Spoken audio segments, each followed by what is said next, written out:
បងប្អូនដែលចូលចិត្តមកម្ហូបរបៀបគ្រឿងខ្លែមកឡាបសាច់គោមួយមុខនេះគឺថាត្រូវមែនតែនសាច់គោយើងធ្វើចេញមកគឺថាមានជាតិទន់ផុយល្អញ៉ាំទៅអត់ស្វិតអត់ខ្សោះពិបាកញ៉ាំទេហើយបើថារសជាតិរបស់ឡាបសាច់គោទាំងមូលវិញគឺថាជូរហឹរដិតមកឆ្ងាញ់ហ្មងណាអាចប្រើជាមុខម្ហូបសម្រាប់ញ៉ាំបាយក៏បានហើយបើប្រើជាគ្រឿងខ្លែមវិញគឺកាន់តែពិសេសថែមទៀតគ្រឿងផ្សំរបស់យើងដំបូងហ្នឹងគឺយើងមានជាសាច់គោបន្ទាប់មកយើងមានជាខ្ទឹមសខ្ទឹមក្រហមម្ទេសក្រូចឆ្មាជីអង្កាមហើយនឹងអង្ករលីងបន្តិចមកបន្ទាប់មកយើងមានជាម្ទេសហុយទឹកត្រីប៊ីចេងហើយនឹងស្ករចំពោះសាច់គោដែលខ្ញុំយកមកប្រើនឹងសាច់នឹងគេហៅថាប្រភេទសាច់ស្តេកសាច់កន្លែងហ្នឹងយើងយកមកធ្វើភ្លាឬក៏ធ្វើឡាបអីគឺថាទុនផុយល្អមែនតែនជាដំបូងគឺយើងយកសាច់គោរបស់យើងហ្នឹងមកប្រឡាក់ជាមួយម្សៅស៊ុប1ស្លាបព្រាកាហ្វេប្រេងខ្យង1ស្លាបព្រាបាយហើយនឹងប្រេងល្ងឬក៏ប្រេងឆាក៏បានដែរយើងដាក់វា1ស្លាបព្រាបាយដែរមកដើម្បីឲ្យសាច់គោរបស់យើងហ្នឹងពេលយើងប្រឡាក់ចេញមកគឺវាទុនល្អអញ្ចឹងណាហើយពេលដែលយើងប្រឡាក់ហ្នឹងគឺប្រើពេលរៀងយូរបន្តិចបងប្អូនយើងប្រឡាក់វា3-4នាទីយើងប្រឡាក់តតែសាច់គោរបស់យើងហ្នឹងវាជ្រាបជាតិគ្រឿងទាំងប្រមាណហ្នឹងគឺចូលទៅក្នុងសាច់ទាំងអស់ហ្មងណាយើងមើលទៅគឺឃើញស្ងួតអញ្ចឹងហ្មងបន្ទាប់មកយើងផ្អាប់វាទុកប្រហែលជា10ទៅ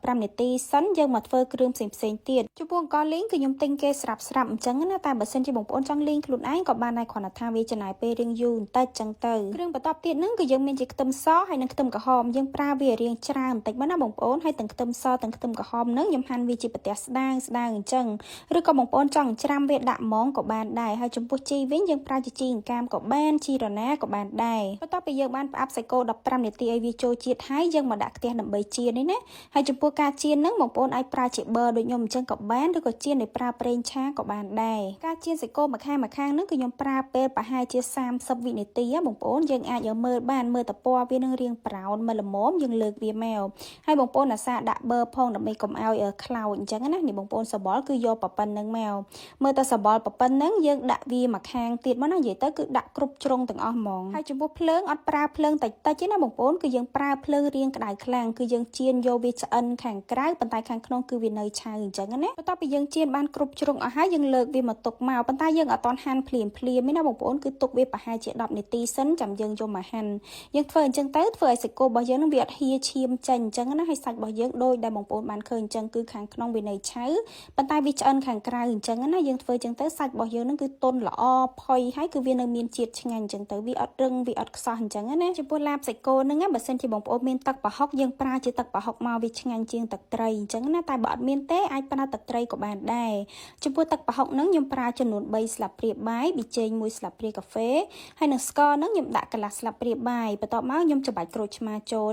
លក្រូចឆ្មាហ្នឹងយើងដាក់រាងច្រើនបន្តិចមកបងប្អូនព្រោះអីយើងយករសជាតិហ្នឹងរាងជូរស្រស់ដែរអញ្ចឹងណាបន្ទាប់ពីកូរច្របល់វាឲ្យរលាយគ្រឿងហើយបងប្អូនភ្លក់មើលហើយថែមថយគ្រឿងណាហើយបន្ទាប់មកហ្នឹងចាំយើងដាក់ខ្ទឹមសខ្ទឹមក្រហមហើយនឹងម្ទេសដែលយើងបានហាន់ហ្នឹងបន្ទាប់មកចាំយើងច្របល់ខ្ទឹមសខ្ទឹមក្រហមហ្នឹងឲ្យរាងទ្រោមតែចាំយើងដាក់សាច់គោចូលហើយចំពោះឡាបហ្នឹងភាគច្រើនគឺគេប្រើជាម្ទេសហុយអញ្ចឹងណាបងប្អូនចឹងហើយបងប្អូនអាចដាក់តិចឬច្រើនតាមចំណង់ចំណូលចិត្តតែបើម្ទេសស្រស់វិញយើងដាក់ក៏បានអត់ក៏បានអញ្ចឹងណាបន្ទាប់មកយើងច្របល់គ្រឿងទាំងប្រមាណមុខហ្នឹងឲ្យចូលជាតិឲ្យសព្វល្អហើយបងប្អូនអាចភ្លក់មើលម្ដងទៀតបានណាហើយអាចថែមថយតាមហ្នឹងទៅប៉ុន្តែគឺថាពីដំបូងហ្នឹងគឺវាត្រូវជាតិហើយបងប្អូនហើយចុងក្រោយហ្នឹងខ្ញុំបន្ថែមជាអង្ករលីងខ្ញុំដាក់តែ1ស្លាបព្រាបាយទេតែបើសិនជាបងប្អូនចង់ដាក់ច្រើនជាងហ្នឹងក៏បានដែរហើយចុងក្រោយយើងបន្ថែមជាជីអង្កាមឬក៏បងប្អូនប្រើជាជីរណាក៏បានដូចគ្នាច្របល់វា4-5ត្រឡប់ឲ្យចូលគ្នាសព្វល្អហើយគឺថារួចរាល់យើងអាចយកទៅញ៉ាំបានហើយមួយមុខហ្នឹងគឺគេយករសជាតិរាងជូរហឹរដិតអញ្ចឹងណាបើប្រៃផ្អែមគឺមិនល្មមទេហើយសាច់គោក្រោយពេលដែលយើងច្របល់ជាមួយគ្រឿងជាមួយក្រូចឆ្មាអីទៅគឺថាវាលែងនៅស្រស់ដូចមុនហើយគឺសបល់វានឹងរាងសកមបន្តិចអញ្ចឹងណាប៉ុន្តែពេលយើងញ៉ាំទៅ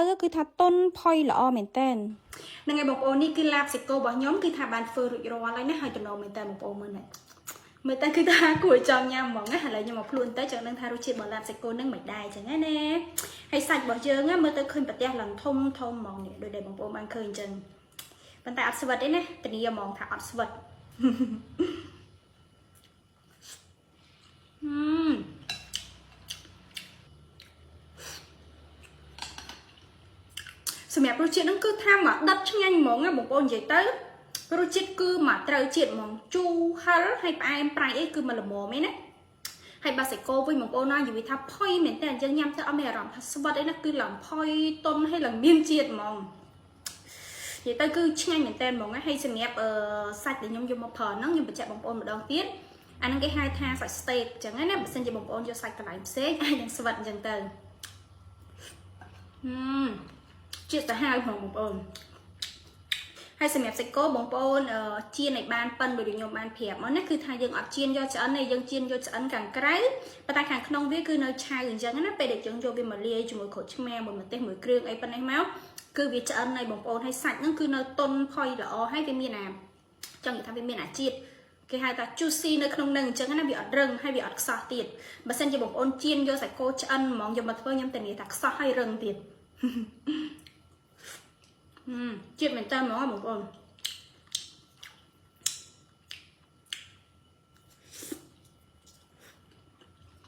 ជាតិសាហាវនឹងឯងបងប្អូនញ៉ាំយូរទៅហល់ទៅអញ្ចឹងណាញ៉ាំដំបូងវាអត់សូវហល់ទេប៉ុន្តែឆ្ងាញ់បងប្អូននិយាយទៅគឺមកដិតត្រូវជាតិហ្មងហើយខ្ញុំបញ្ជាក់បងប្អូនទៅសម្រាប់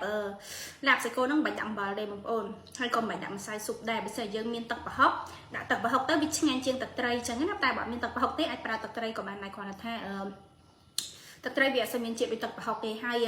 សាច់គោរបស់យើងហ្នឹងពេលដែលយើងយកទៅចៀនហ្នឹងគឺយើងប្រឡាក់គ្រឿងហើយអញ្ចឹងហើយវារៀងប្រៃឡែមដែរអញ្ចឹងបងប្អូនកុំដាក់ច្រើនពេកអញ្ចឹងណាយើងដាក់មកល្មមសិនបានហើយចាំពេលដែលយើងភ្លក់ហើយចាំបងប្អូនថែមថយទៀតទៅ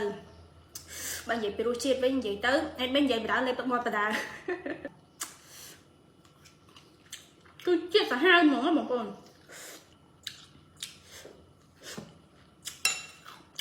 ហើយសម្រាប់វីដេអូរបស់ខ្ញុំក៏មានតែប៉ុណ្្នឹងដែរបើសិនជាបងប្អូនមានជាមតិយោបល់ឬក៏ចម្ងល់អីអាច comment បានណាអរគុណច្រើនជួបគ្នានៅវីដេអូក្រោយៗ